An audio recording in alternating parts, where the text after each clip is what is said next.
Paz e luz, que a graça revelada do Santo Espírito de Deus revele a você os mistérios do reino dos céus. Paz e luz aos meus apóstolos, aos bispos, aos líderes desta obra gloriosa de Jesus. Vamos celebrar hoje a primeira parte do capítulo 4, o relógio de Deus. É um capítulo extenso e por isso foi dividido em duas partes. E que você precisa muito estudar, se dedicar no entendimento, na aplicação, depois deste estudo que vai ajudar você a compreender o tempo de Deus na sua vida e como exercer com sabedoria as suas decisões. Lembra que na última aula eu falei sobre decisões e domínio? Para dominar, você precisa tomar a decisão certa. Saber se calar na hora certa. Saber falar na hora certa. Deixando que o Espírito de Deus te ilumine, te guiando, te direcionando debaixo da cobertura apostólica. E assim a gente vai aprendendo a dominar. Quem não consegue dominar pode até ter saúde, mas não consegue que esta saúde venha se sustentar, pois não tem domínio dela. Quem tem prosperidade, mas não tem o domínio da prosperidade, pode até ter dinheiro na mão, mas não consegue usufruir desse dinheiro ou da condição farta que está momentaneamente. Quem é feliz no amor, mas não tem domínio da vida sentimental, passa por altos e baixos terríveis, onde o emocional acaba falando mais alto.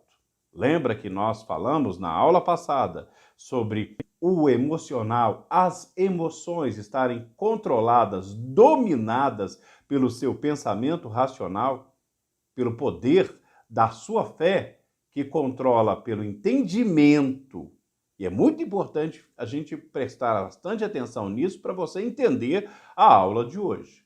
Então, hoje nós vamos entender o tempo de Deus e a sabedoria que vem disso. Mas antes, vamos orar? Meu Deus e Pai Todo-Poderoso, em nome de Jesus, eu te louvo e te agradeço por este momento onde passamos juntos. O seu Santo Espírito e cada um que ao assistir esta aula, ao fazer suas anotações, ao se aplicar no estudo do livro O Poder do Domínio e no uso da palavra santa do Senhor, possa, meu Deus, exercer um ministério de fogo, trazendo os anjos para perto de si. Meu Deus e Pai, eu quero apresentar também a ida do nosso apóstolo para a Terra Santa e agradecer pela revelação do seu Espírito, se mover através dele no estudo que estamos fazendo. Pai, ele viaja agora para Piairote, onde haverá abertura de caminhos.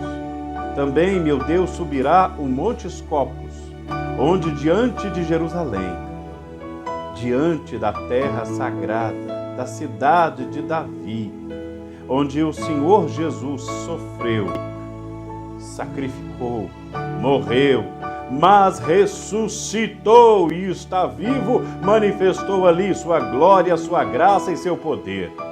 Ali, Jeová Nissi, a bandeira, foi hasteada. O Senhor é nossa bandeira. E é nessa fé que vamos juntos. Dá-nos o entendimento, a sabedoria na aula de hoje e que o Senhor fale conosco. Em nome de Jesus. Que Deus seja louvado. Vamos lá? Capítulo 4. O poder do domínio. O relógio de Deus.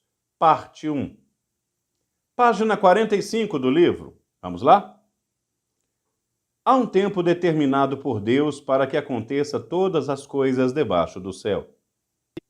Nada foge ao controle e à sabedoria divina, pois Ele, note que ele está em letra maiúscula. Quando falamos ele em letra maiúscula, estamos identificando Deus, Jesus, o Espírito Santo.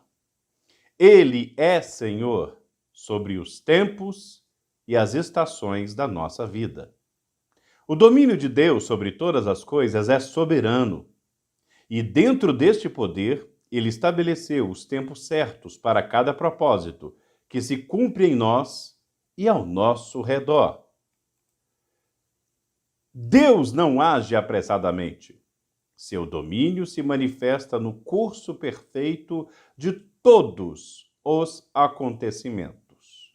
Preste bastante atenção para entender o significado da palavra curso aqui.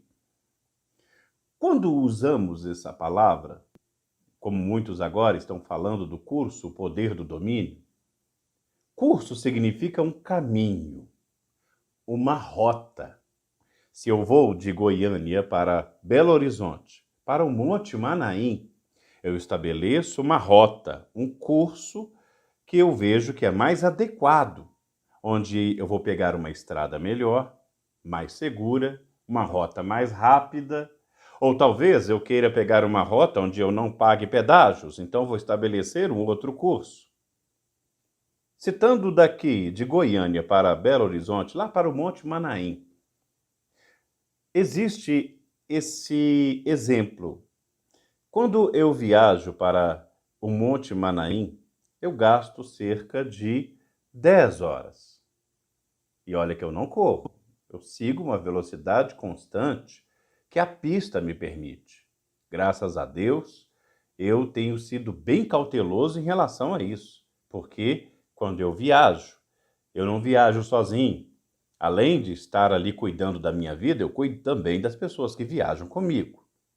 Mas uma coisa é importante, eu procuro uma estrada que vá me garantir uma estabilidade, uma segurança. Então, o curso que eu escolho, normalmente são das pistas pedagiadas, onde a gente paga o pedágio. É mais caro, mas é mais seguro. Eu posso, inclusive, se houver alguma pane no veículo, pegar o telefone da concessionária que cuida da rodovia e eles vão me dar assistência, embora tenha também questões de seguro que podem me socorrer, eu ainda tenho essa questão. É uma pista mais ampla, mais bem cuidada, em alguns casos duplicada, onde oferece para mim uma segurança maior para dirigir. E assim, eu sei que eu vou chegar em segurança no Monte Manaim. Mas existe um outro caminho que eu posso pegar onde eu não pago pedágios. Mesmo que eu vá na mesma velocidade, eu vou gastar cerca de 15 até 16 horas para chegar no Monte Manaim, saindo de Goiânia. Esse curso, além de ser mais longo, porque eu vou estar evitando os pedágios, ele vai me levar para estradas que têm buracos, estradas onde o mato fica muito alto, onde o pessoal não faz a manutenção nas marginais da estrada. E ali eu vou passar por uma extrema dificuldade, porque posso passar, às vezes, num buraco e ali arrebentar os pneus, a suspensão do carro. Dependendo da situação, ainda mais se for à noite, não tem como ninguém me socorrer ali. E na maioria das vezes nem sinal tem. Entende o que eu estou querendo dizer para você? Eu posso tomar um curso na minha vida que vai me levar até o objetivo. E esse curso pode ser suave. Lembra da promessa que o nosso apóstolo trouxe e da revelação do Santo Espírito de que este ano seria um ano suave? Mas suave para quem está no curso certo. Quem resolveu tomar uma outra rota, como o apóstolo nos contou recentemente do caso de uma senhora que saiu do reino e foi por outro curso, seguindo aquilo que ela achava melhor e que mostraram para ela que seria melhor. Mas na realidade ela descobriu que não tinha libertação, não tinha poder, não tinha ato profético, não tinha sacrifício, não tinha verdade, não tinha o acolhimento, não tinha a fidelidade, não tinha a cobertura apostólica. Então o curso que ela pegou foi totalmente errado. E aí ela, graças a Deus, ela fez o que a maioria de nós tem que fazer. Se você viu que está no curso errado, então pare, observe o que está errado, retorne e, se for possível, dali já entrar no curso certo, entre no curso certo. Por isso a palavra conversão. Uma pessoa que é convertida, ela mudou totalmente o caminho, ela converteu o caminho dela, que era um caminho que ia para o buraco, para um caminho de luz. Entende o que eu estou falando? Então, quando você compreende que Deus, ele tem o tempo e o momento e o caminho. O tempo, preste atenção, que se estende. É como se fosse um mapa da sua vida. Deus, ele escreveu um mapa lindo para você. Mas tem pessoas que não querem seguir este mapa. E por não seguirem, acabam levando a vida à destruição. Uma pessoa, ela pode receber do médico uma orientação do seguinte: olha, você está com colesterol alto. Você vai evitar o sal e comer estes alimentos. Bem, ela já prejudicou a vida dela com algum tipo de alimento ruim, ou falta de exercícios, uma vida sedentária, alguma coisa que fez com que o colesterol subisse. Então agora ela tem que obedecer o médico. Ela tem que seguir o curso que o médico está passando, o mapa que ele está mostrando. Eu, graças a Deus, não tenho mais pressão alta por causa disso. Porque Deus me curou e também seguiu a minha obrigação, a minha parte, fazendo a minha parte com Deus e comigo mesmo. Evitando alimentos gordurosos, evitando comer coisas muito salgadas, evitando comer coisas muito industrializadas, buscando coisas mais saudáveis. Com isso, meu triglicérides e meu colesterol, tem um colesterol bom, mas o colesterol ruim foi embora. Porque eu segui o mapa certo. Venha comigo para a página 46. E ao nos dar domínio sobre nossas escolhas, ele nos ensina a exercer esse poder dentro do tempo determinado por ele. Assim diz a palavra de Deus em Eclesiastes, capítulo 3, versículo 1. Tudo tem o seu tempo determinado, e há tempo para todo o propósito debaixo do céu, diz a palavra de Deus. Em nossa jornada, devemos aprender a respeitar o tempo de Deus. O domínio que ele nos dá não significa forçar ou atropelar os eventos da nossa vida, mas confiar que ele está no controle absoluto de tudo. Todos os seus dias já foram escritos por Deus, antes mesmo que você nascesse. Então, olhe para mim, observe bem este fato interessante.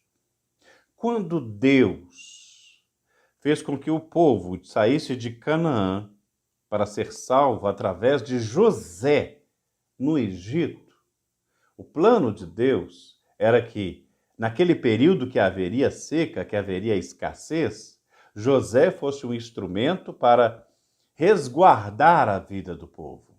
Então Deus ali estava mostrando os seus cuidados, colocando José como governador do Egito, que era totalmente improvável. Já imaginou? Se de repente um escravo, do nada, sai da prisão e se torna governador?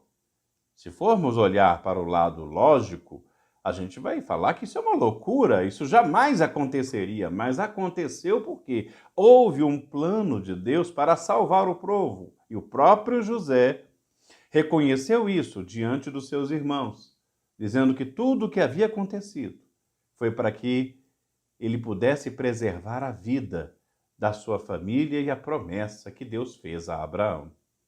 Foi difícil? Foi, mas seguindo o roteiro, José se tornou governador. Mas o povo de Israel se esqueceu do Senhor e da promessa de retorno a Canaã. Se deixou controlar e escravizar pelo povo egípcio.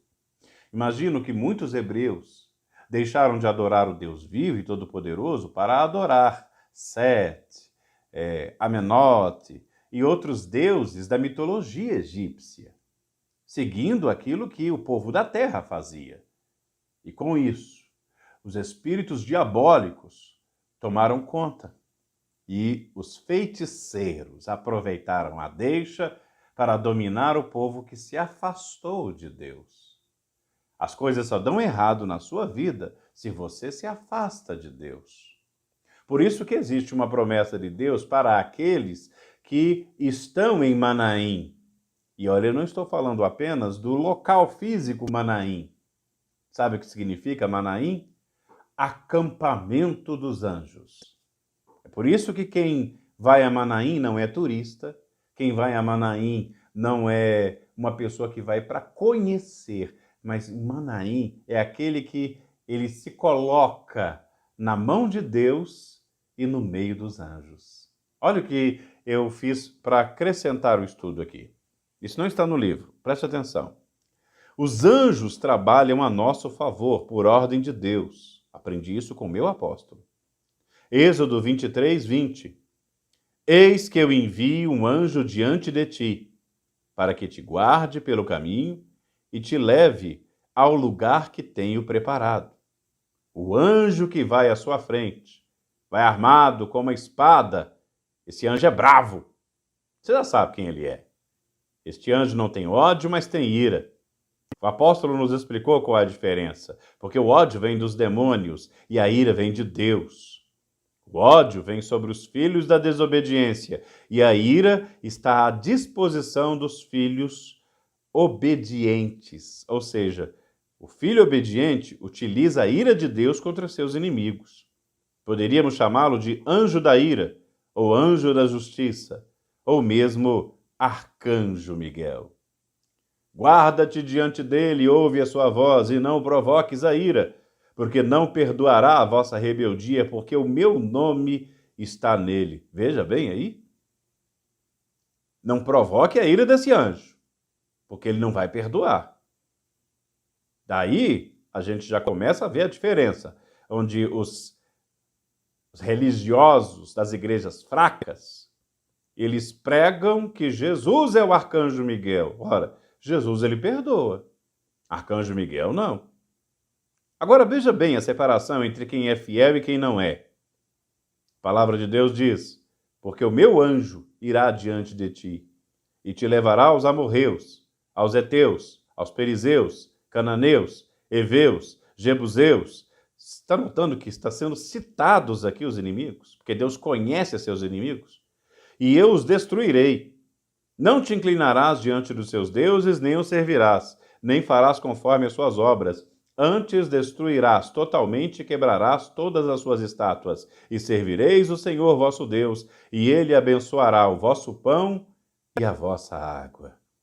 E eu tirarei de meio de vós as enfermidades. Êxodo 23, versículo de 23 a 25. E é por isso que nós vamos dominar para abrir caminho. A palavra de Deus, ela diz que quando Moisés estendeu a mão sobre o mar, um forte vento veio do leste e o Senhor abriu o caminho no meio das águas. O vento soprou a noite toda, transformando o fundo do mar em terra seca. Aleluia! Isso porque quando Moisés, debaixo da poderosa mão de Deus, olha que nós vamos unir algumas aulas, olha, ele recebeu o chamado de Deus, decidiu obedecer. Ele poderia se esconder, dizer que não é comigo, não quero saber. Mas ele decidiu ir, decidiu confrontar Faraó, sabendo que poderia até ser morto por Faraó, mas Deus era com ele. A cada vez que ele entrava no palácio de Faraó para confrontá-lo, Deus era com Moisés. Até que, no último momento onde houve o sacrifício e o sangue passado nas portas, e o arcanjo Miguel matou ali, o anjo da morte, matou ali, fez a 10ª praga, e o povo de Israel pôde sair do Egito. A manifestação de Deus era extrema com Moisés, ao ponto de, em Piairote, ele estender o cajado e falar com o povo. O povo estava tudo gritando, orando: salva-nos, salva-nos, meu Deus, o Senhor nos abandonou, porque viam o inimigo chegando. mas a confiança de Moisés. Moisés estava debaixo de uma cobertura espiritual poderosa. Os anjos de Deus estavam através de Moisés com todo o povo que iria aprender a servi-lo. E ali, naquele momento, o mar se abriu. Pieirote marcou o momento onde Deus revelou os cuidados que ele tem com o seu povo, colocando o seu povo sendo guardado por anjos. Oh, glória a Deus! E é isso que você precisa entender. Você precisa aprender a dominar sua vida para colocar a sua vida nas mãos de Deus. Olhe bem, não é, eu vou deixar Deus dominar minha vida. Não, primeiro você domina a sua vida para entregar. É como se fosse o seguinte, eu tenho este livro, ele é meu, e eu vou dar esse livro a Deus. Como você pode dar para Deus uma coisa que não é sua? Você tem que tomar posse daquilo, falar, isso aqui é meu, e isso aqui eu entrego nas suas mãos. Mas tem pessoas que não têm controle da sua vida. Tem pessoas que fazem, elas são totalmente descontroladas. É aquela pessoa que vive falando, não tenho tempo, não tem dinheiro, estou cansado. Você já notou que tem gente que tem o prazer de falar, vive falando, está cansado, está cansado, está cansado, não tem tempo, não tem tempo, não tem tempo. E quanto mais fala, mais descontrole da sua vida tem. Acompanhe comigo na página 46. Os tempos de Deus são pré-estabelecidos antes do nascimento e eles envolvem a sua área profissional, sentimental e espiritual. Tudo que nasce tem que ser alimentado para crescer e produzir frutos. Tudo tem nascimento, crescimento e produção. O que hoje pode ser um não, amanhã poderá ser um sim. Assim como o que pode ser um sim hoje, amanhã poderá ser um não. Estes são os tempos de Deus. Os tempos mudam, as pessoas mudam, as situações mudam. Os tempos de Deus são diferentes. A terra que Deus criou não é a terra que existe hoje. É por isso que o homem busca no espaço sideral um lugar para migrar, pois a destruição iminente da terra a tornou um planeta em decadência. Essa destruição não é somente pela erosão natural, mas pela corrupção espiritual e pela ação do próprio homem. Os tempos de Deus são diferentes dos tempos demarcados por o homem. Diz a palavra de Deus, em Atos 1:7, não vos pertence saber os tempos ou estações que o Pai estabeleceu pelo seu próprio poder. Usando como uma figura de retórica, o percurso natural dos rios, todas as vezes que nós atropelamos o percurso natural de um rio, por exemplo, explodir uma montanha para criar um atalho para o rio, essa ação faz com que o rio perca o seu curso natural e as águas passem onde houve a explosão na montanha. E a maioria das vezes, o rio contorna as montanhas para chegar até o mar. Porém, a explosão feita na montanha destrói todo o ecossistema que envolvia o percurso natural do rio. Por isso, os sábios dizem, aprenda a se desviar dos problemas como os rios desviam das montanhas, seguindo o seu curso natural, até chegar ao seu objetivo, que é o mar. E é muito importante entender essa lição que até aqui na página 48 a gente compreende. Na vida, tem coisas que você não vai forçar. Não adianta. Esses dias, eu vi um rapaz que falava assim, eu quero logo ter a minha mulher para viver com ela e poder usufruir de um casamento feliz como eu vejo os outros. Aí o que ele faz? Ele arruma a primeira namoradinha e já quer casar. Preste atenção. Para ter um casamento, é importante que a pessoa tenha uma maturidade para entender o que é um casamento. Mas eu posso casar novinho? Pode, desde que tenha maturidade para isso. Maturidade para escolher a pessoa certa. Eu, por exemplo, oriento muitos jovens a pensarem na sua vida profissional e ministerial em primeiro lugar, porque é muito mais fácil para uma pessoa se desenvolver ministerialmente, até profissionalmente, se ela não tem o peso de um casamento nas costas. É claro que é caso e caso. Às vezes, um homem, ele consegue progredir muito mais quando ele tem uma companheira de verdade do lado. Mas uma companheira mesmo. Ou uma mulher, quando tem um marido que está do lado dela que realmente ali apoia. Agora, casar por causa de sexo? Casar porque está todo mundo casando? Casar porque é obrigado, tem que casar, porque, nossa, eu tenho que casar porque meu pai nessa época já tinha casado. Peraí, é importante entender que cada um é cada um, mas existem certas coisas, assim como o crescimento das plantas. Uma planta ela não cresce de uma hora para outra, ela precisa ser trabalhada, assim como uma vida sentimental. Assim como uma pessoa que você vai escolher. Eu, por exemplo, recomendo quem vive instável na vida sentimental não se casar enquanto não se estabilizar. Sabe aquela pessoa que ela vive infeliz e ela quer casar porque quer que o outro lhe faça feliz? Está errado.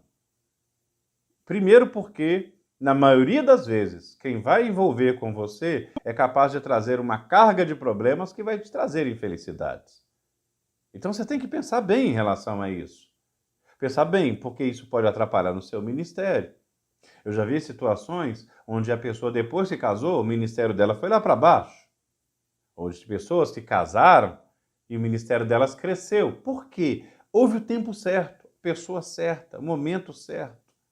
Quando o apóstolo cita sobre arrebentar as montanhas para que o rio possa passar por entre delas, isso ali facilita, às vezes, para que haja uma reserva, uma represa, para que o homem possa usufruir da água daquele rio. Mas acontece um fator interessante, a erosão começa a tomar conta. E todo o ecossistema atrapalha. E onde havia ali uma reserva natural, onde os animais poderiam estar ali e não invadir o terreno humano, quantas invasões de animais selvagens têm acontecido no Brasil porque o ser humano não respeitou o direito deles, o momento deles, a hora deles, o tempo, o espaço deles. Às vezes, muitas pessoas com o título de progresso acabam fazendo o que não devem. E na vida é assim. Você tem que aprender a se desviar de problema. Então, por exemplo, casamento agora é o momento para você realmente ter um casamento? Vamos lá.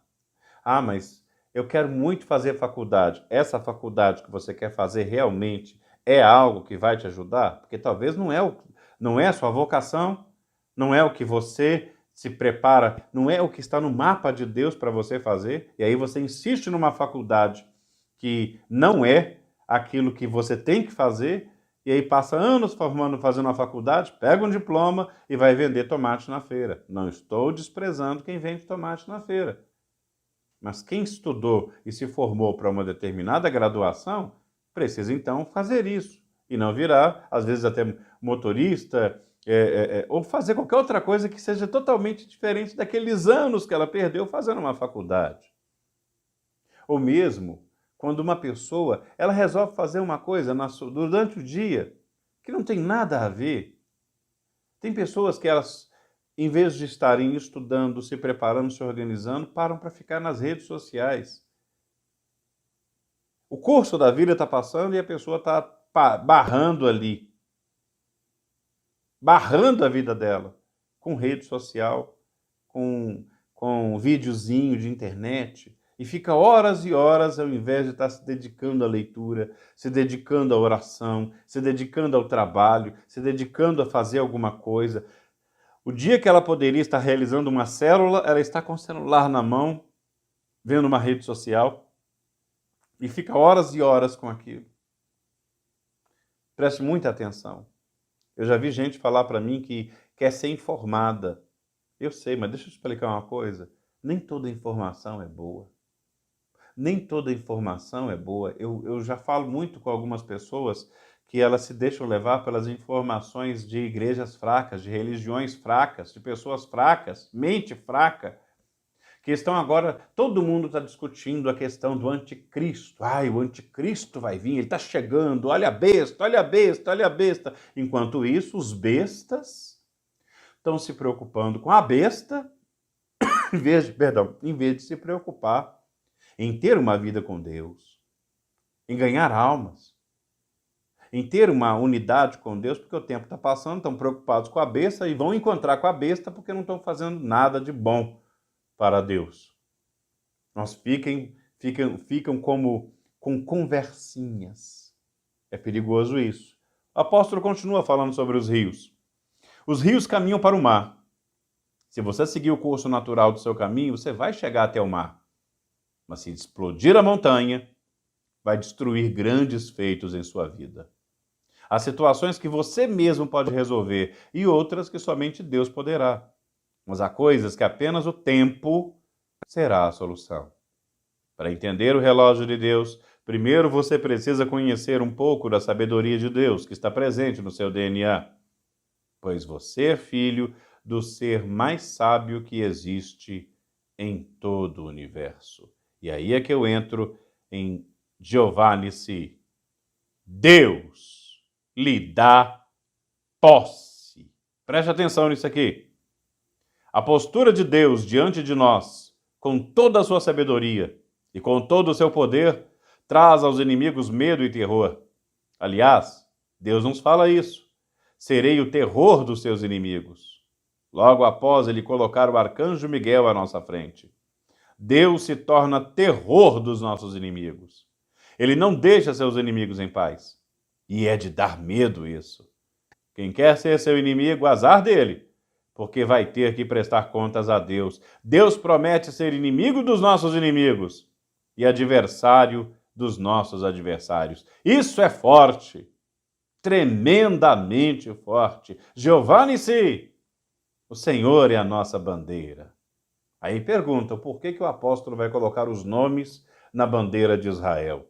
Claro, porque ali existe uma demarcação espiritual forte, onde ali é clamado no Monte Scopus, na Terra Santa, diante de Jerusalém, naquele lugar sagrado, aquele monte que já viu coisas.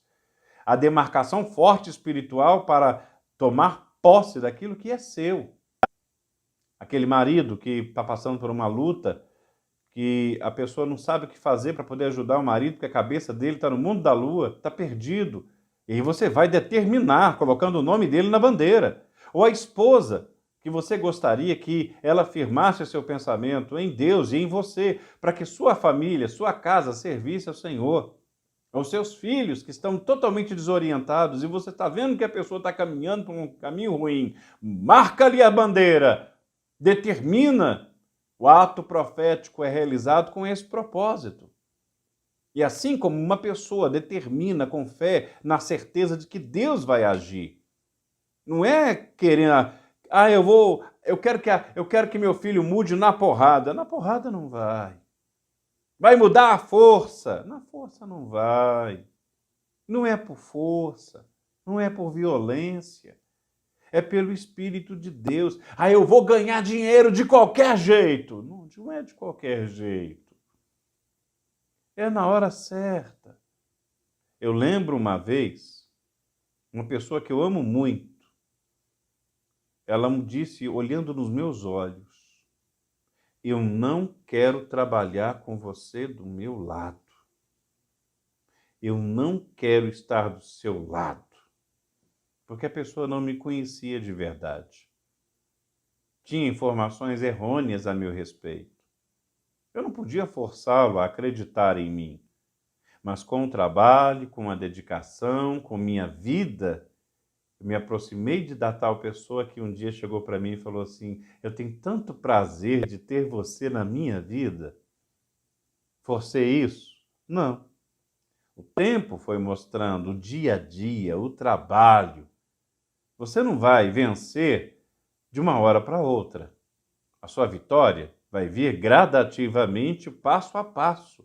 Como ninguém consegue construir uma casa de uma hora para outra. A gente está chegando no fim. Presta atenção, página 49.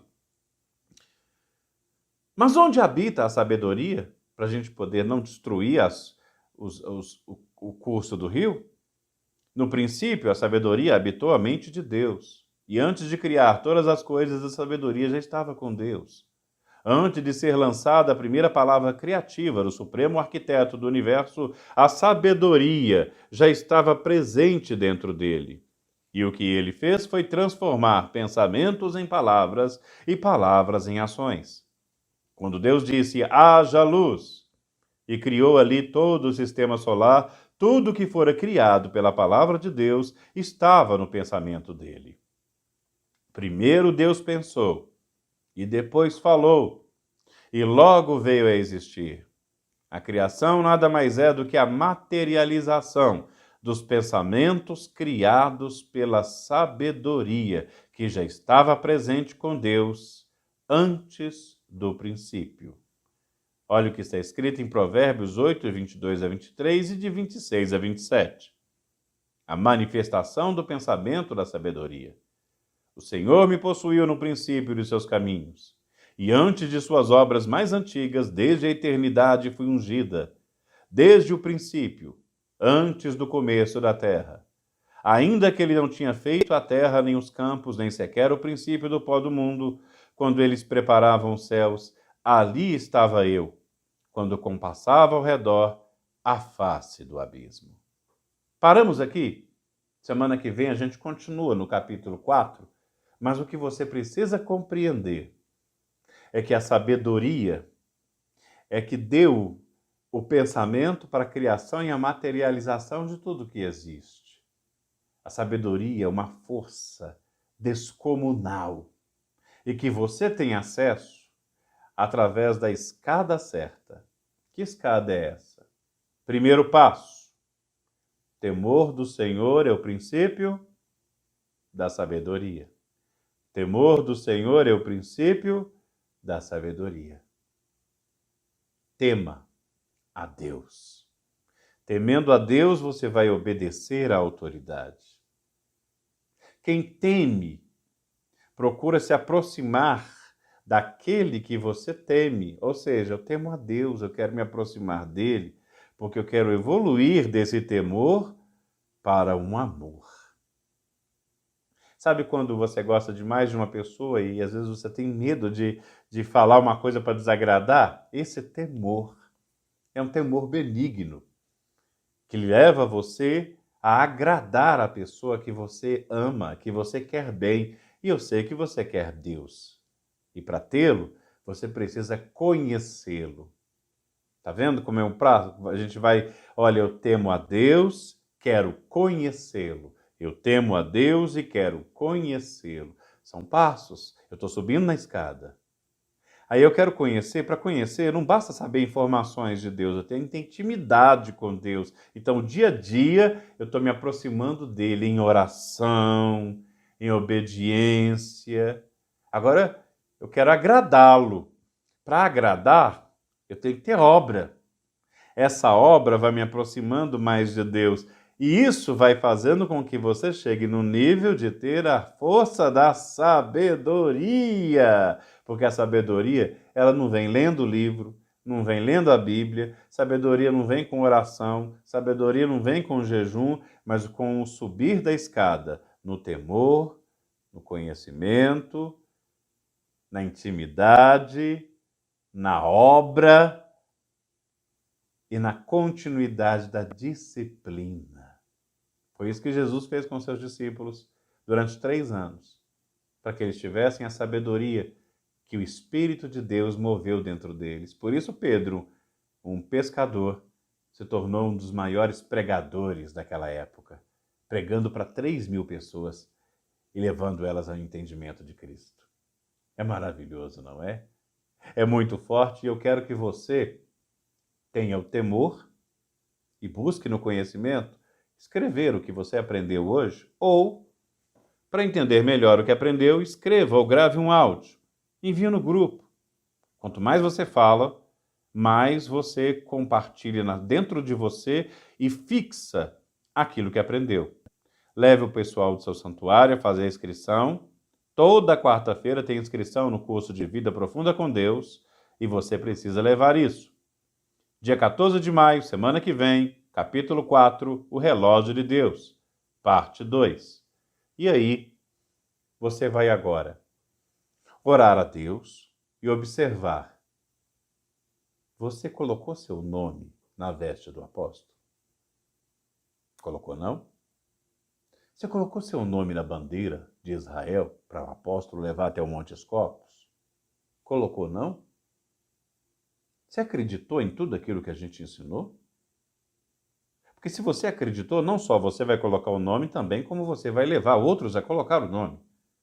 Porque você acredita que uma pessoa tem que estar cercada pelos anjos. E o caminho dela precisa ser aberto. Você acreditou que esse é o tempo de estabelecer uma representatividade espiritual junto ao nosso apóstolo, que vai para a Terra Santa. E não é todo mês que ele vai, não é toda vez que ele vai. É um momento único. E cada um tem um pedido em especial. Há alguma coisa na vida que precisa abrir o caminho. Ou demarcar posse. No momento que for, colocar o seu nome na bandeira. Pense bem nisso. Que o Espírito de Deus abençoe a sua vida e ilumine para que esta aula seja um instrumento de Deus para poder te ajudar. Entre em contato comigo, falando o que você entendeu desta aula. Deus te abençoe. Um forte abraço. Paz e luz.